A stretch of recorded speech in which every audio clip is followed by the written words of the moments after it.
Halo Mas Hukum, balik lagi kepada podcast FK2H. Di sini aku Adina Teresa Zarani selaku staf media komunikasi tahun 2022 tahun 2023. Nah, di sini aku ditemani nih sama Tri selaku Direktur Eksekutif FK2H tahun 2022 tahun 2023. Tri Aprianto. Halo Tri, boleh dong kenalan? Halo Ais, halo teman-teman. Kenalin, aku Tri Aprilianto. Aku di sini dengan kapasitasku sebagai Direktur Eksekutif FK2H. Aku di sini mahasiswa semester 5 dengan kekhususan Perdata Ekonomi dan Bisnis. Jadi Tri ini ngambil perdata sementara aku ngambil pidana. Pidana apa nih Kak Ais? Pidana penegak dong. Oh, penegak ya. Kita berseberangan begitu ya. Iya, tapi tetap satu tujuan ya Tri. Betul. Oke Tri, ini bisa dikenalin dong FK2 itu apa sih? Oke, FK2 itu apa sih? Ini khususnya untuk biasanya mahasiswa-mahasiswa baru nih Kak Ais, mulai Betul. kepo organisasi-organisasi yang ada Mulai di mau kampus. masuk ya? Betul, udah mulai masuk. FK2 di sini merupakan suatu wadah begitu, wadah pengembangan potensi diri yang mana biasanya identik dengan argumentasi hukum, penerapan hukum dan semacamnya begitu. Jadi biasanya kalau orang mengenal FK2 itu biasanya organisasi yang biasanya menyumbangkan prestasi di bidang debat dan juga di bidang kepenulisan begitu. Tapi enggak hanya itu loh, di FK2 itu ada banyak bidang kan ya, atau biro ya. Bisa Betul. dijelasin dong Tri, biro ada bidang apa aja di FK2 itu? Oke, bidang dan juga biro ya yang ada di FK2 itu Iya. ada 7 sih. Yang pertama tadi yang bidang debat dan juga kajian ilmiah itu ada bidang kajian ilmiah namanya. Kemudian ada bidang penelitian terkait penelitian hukum, kepenulisan itu di bidang penelitian. Juga ada BPSDM untuk internal begitu ya, pengembangan potensi di luar bidang hukum itu di BPSDM. Kemudian ada bidang media komunikasi nih yang Nah, ini kita yang nih, sekarang nih. lagi menyelenggarakan podcast itu inisiasi dari program dari bidang media komunikasi. Media Itu komunikasi. mengembangkan biar orang tuh makin tahu FK2 itu apa sih gitu. betul, mempromosikan melalui media sosial yang ada. Kemudian beralih ke biro nih. Di biro ada biro humas, hubungan masyarakat. Udah tahu lah ya pasti hubungan masyarakat hubungannya dengan eksternal, dengan alumni begitu. Sponsor juga bisa Sponsor, ya Tri. kalau kita bikin kegiatan itu pasti Butuh yang sponsor. bergerak dari hubungan masyarakat. Betul. Kemudian ada biro kewirausahaan. Biro kewirausahaan itu biasanya kalau teman-teman ngelihat Mercedes, stiker Gicin atau Ini PDH baju yang kita pakai ini juga ini dari merupakan biro inisiasi kewirausahaan. dari biro kewirausahaan begitu. Kemudian biro terakhir ada biro kesekretariatan begitu, Ais. Untuk kesehatan sendiri itu apa sih fokusnya Tri? Kalau kesekretariatan sebenarnya lebih ke pengarsipan dan pengarsipan di sekretariat begitu aja sih. Oke, Kurang lebih begitu. menurut Tri ini ya bidang yang paling menonjol di FK2 sendiri itu apa sih? Apa semuanya menonjol atau ada yang paling orang banyak ketahui lah? Oke, ya sebetulnya kalau menonjol ya nggak ada bidang yang paling eksklusif begitu. Iya, Bidang semua yang paling sama, menonjol. semua Semua pukul sama. rata. 7 bidang biro itu saling melengkapi satu sama lain, saling mensupport karena kalau semisal tidak ada salah satu bidang ataupun biro itu mungkin jalannya roda organisasi dari FK2 itu kurang Berjalan maksimal. berjalan dengan maksimal. Cuman memang jika di eksternal ya, jika di luar orang melihat ya dari dua bidang tadi. Dari bidang yang bidangnya terkait debat, karena itu emang yang menjadi daya tarik dari FK2H, dan juga bidang kepenulisan, jadi Bitkel dan juga Bitpen yang biasa orang ketahui. Begitu. Betul. Tri sendiri ini kan selaku direktur eksekutif ya. Bagaimana sih Tri cara Tri untuk bisa menjadi leadership yang Tri tanamkan sejak kecil, lo sejak SMA? Kayak awal mulanya Tri bisa menjadi leader tuh gimana sih? Oke, menarik itu. Kalau dari kecil ya sebetulnya Apa yang ditanamkan gitu ada nggak Tri? aku terlahir dari keluarga yang sederhana begitu, bukan dari keluarga yang emang punya power menjadi seorang pemimpin begitu. Bapakku itu juga seorang supir, ibuku seorang guru begitu. Cuman hal yang aku ingat itu terkait tanggung jawab begitu. Aku sedari kecil khususnya mungkin kalau Ais ingat di SMA kita udah mulai bisa memilih IPA atau IPS. Nah, rata-rata kan biasanya orang-orang itu diarahkan oleh orang tuanya di IPA. Karena kalau IPS anaknya nakal-nakal begitu. Cuman kalau di aku sendiri dari SMA memang sudah dibebaskan. Aku mau mengarahkan diriku kemana. Dan Sudah punya tujuan ya Tri? Sudah punya tujuan, dan aku memilih di IPS. Kemudian di bangku perkuliahan aku memilih Fakultas Hukum untuk tempat aku berproses nantinya begitu. Itu langkah awal aku. Kalau menjadi pemimpin juga aku sebetulnya dari kecil itu dikenal sebagai anak yang pemalu.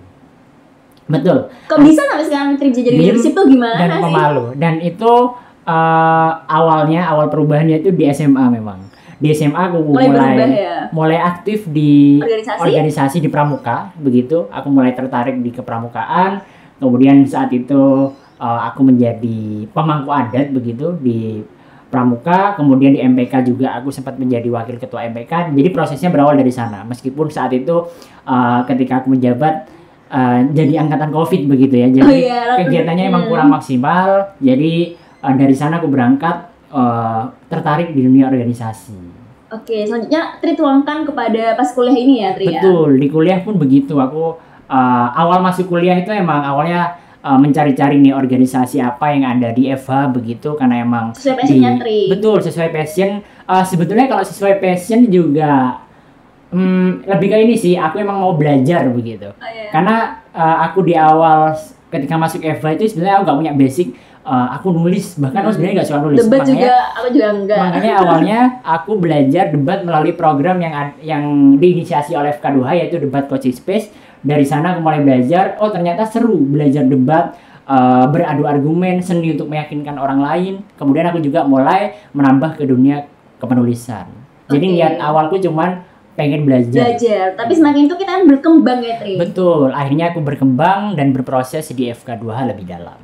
Nah, ini banyak yang mungkin orang pertanyakan ya, Tri, kan sebagai direktur ini kan juga sibuk banget ya, Tri. Cara Tri memanage waktu antara menjadi eksekutif atau mengikuti organisasi dengan kuliahnya Tri itu gimana sih? Dengan perkuliahan ya, dengan tugas-tugas kuliah. Sebetulnya kalau kita mahasiswa hukum ya, sebetulnya kalau ngelihat tugas kuliah nggak sebanyak teman-teman di fakultas sebelah, di FEB begitu ya. Apa iya, banyak nih Tri, kayaknya nih Tri, bisa dosen Tri. Karena kita udah mulai masuk ke semester tua ya, udah mulai semester 5, adaptasi itu, dari yang masih adaptasi. Dikit-dikit jadi banyak. Banyak. Bener. Ya, time management ya Kak Ais ya. Itu emang manage waktu lah. Itu penting dimiliki oleh mahasiswa begitu kan. Karena kita pasti nggak cuman mencari ilmu di dunia perkuliahan, cuman kita juga merambah dunia organisasi, lomba juga mungkin ya. Identiknya dengan FK2 biasanya lomba-lomba begitu. Tentu kita perlu membagi skala prioritas. Benar. Yang paling penting dulu ya, tidak main. Tujuan kita sebagai mahasiswa ini apa sih? Kalau aku boleh tahu Kak Ais. Kita harus fokus ke kuliah dulu sih. Benar kita tanya untuk SH dulu. Itu yang paling penting untuk membanggakan orang tua. Iya, orang tua jauh-jauh menguliahkan kita di Jember kan untuk kuliah, untuk nantinya menjadi seorang juris yang handal begitu kan guys, untuk jadi jaksa, hakim, dan lain sebagainya. Jadi Hotman Paris begitu ya. Bisa juga. Jadi tentu fokus pertama itu kuliah. Prioritas pertama itu kuliah. Kemudian kita lihat nih mulai kuliah selesai, tugas kuliah selesai, oke kita beralih ke tugas kita di organisasi. Kita di organisasi itu sebagai apa? Kadang ada juga nih Kak Ais yang organisasinya lebih dari satu, proyeknya lebih dari satu. Kita lanjut, balik lagi ke skala prioritas. Kalau mampu nggak apa-apa sih ya Tri. Kalau mampu nggak apa-apa. Nah itu pentingnya time management. Dia sebagai apa? Kalau di organisasi, contoh aku nih, aku di sini sebagai direktur eksekutif dan di organisasi satunya aku sebagai anggota. Tentu jika ada hal yang bertabrakan, tentu aku lebih memilih di FK2H karena tanggung jawabku di sana lebih besar. Betul. Begitu. Kemudian bisa dilanjut, semisal kita nyambi sambil lomba-lomba atau nulis, begitu itu boleh diselingi begitu. Begitu Ais. Kalau Tri sendiri, kalau Tri itu lagi jenuh, lagi kayak suntuk gitu, lagi kehilangan motivasi untuk mengerjakan deadline lah itu tugas kuliah, proker, stres banget tuh, itu ngapain sih kan? Kita banyak tuh kan caranya untuk healing gitu kan? Banyak sih emang caranya, salah satunya mungkin healing ya. Iya, tapi jangan lama-lama, ntar kebengkalai. Ais suka healing gak ini? Suka. Betul. Yang penting gitu, tetap bertanggung jawab kayak kata Ais tadi, jangan lama-lama. Tetap bertanggung jawab dengan tugas-tugas yang kita miliki, maupun di perkuliahan ataupun di organisasi contohnya begitu. Kadang ketika kita nugas ini mengerjakan tugas kuliah, kita gak motivasi. Gak ada motivasi nih, kita di depan laptop terus. Suntuk, bolehlah kita tinggal 2-3 jam. Kalau emang proyeknya timeline-nya lama, bolehlah kita tinggal 1 hari untuk refreshing. Apa sih hal yang bisa membuat kita mengembalikan mood, tenang. Kalau cowok biasanya kan suka ngopi, atau kalau yang perokok merokok biasanya melepaskan beban ya. Kemudian kita balik lagi duduk, pasti ada aja ide yang muncul. Ini baiknya seperti ini nih. Nanti muncul ide-ide baru biasanya. Kalau aku sih biasanya begitu. Kalau menurut anak yang ngerjain sesuatu dengan cara sistem kebut semalam gitu, menurut Waduh. itu worth it apa enggak sih? Kalau menurut aku sih sesuai anaknya ya, Tri. Sesuai anaknya, betul sih. Sesuai anaknya ya, Tri. Terkadang dikasih timeline lama begitu ya, timelinenya ada 2 minggu gitu. Tapi Iya, biarin, gak mau motivasi, gak mau jawaban. bukan gak ada jawaban, lebih gak dibaca soalnya. Ngerjainnya hamin 2 hari, hamin 1 hari.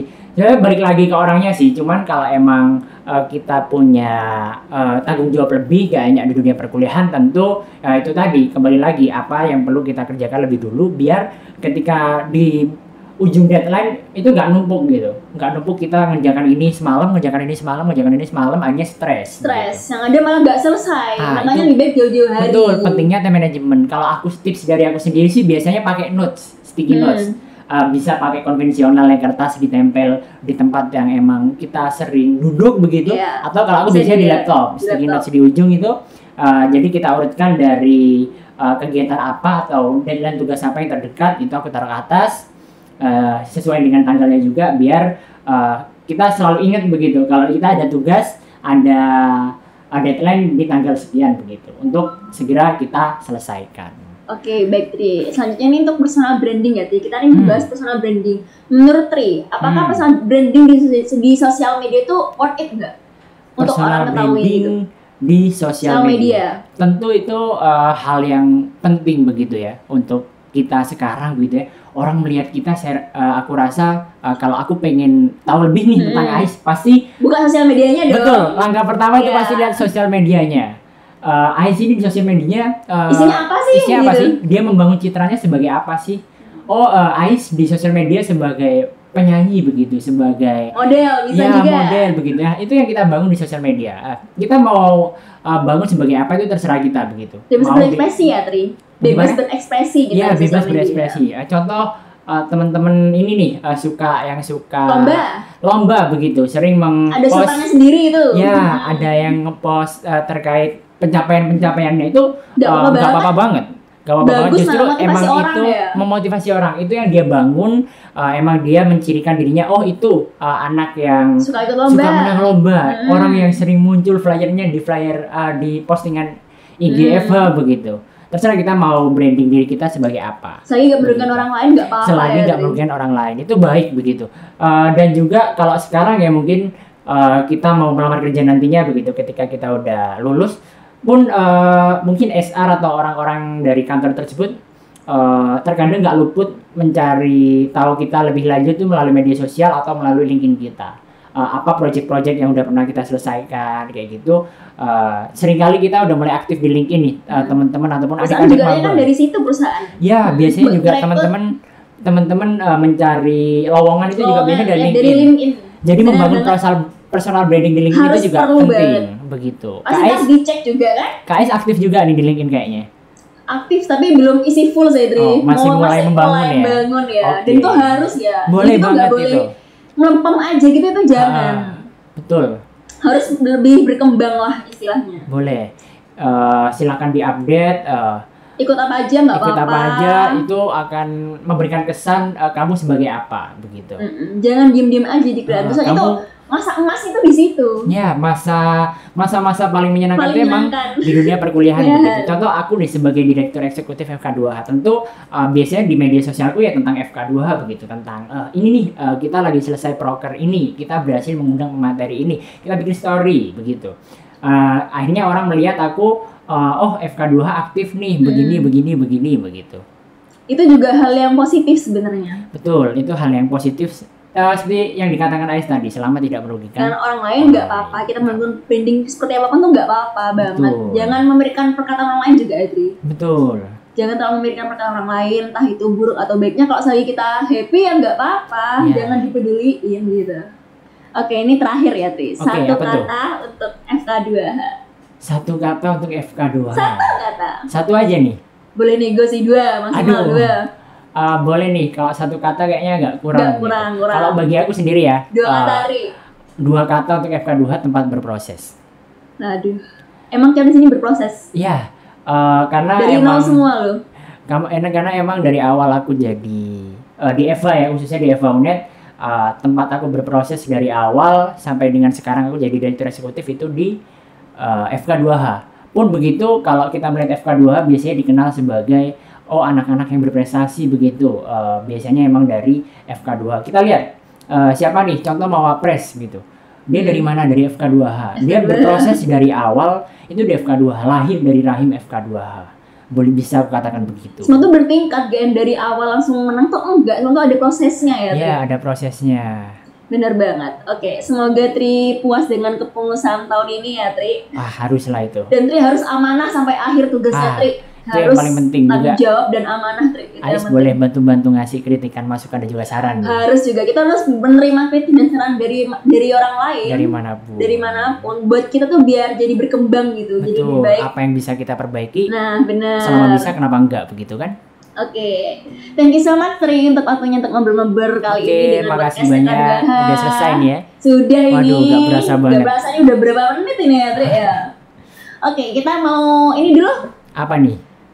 Slogannya FK2? Slogannya FK2, boleh. Ayo. Dari Ais atau dari aku ini? Aku dong. Boleh.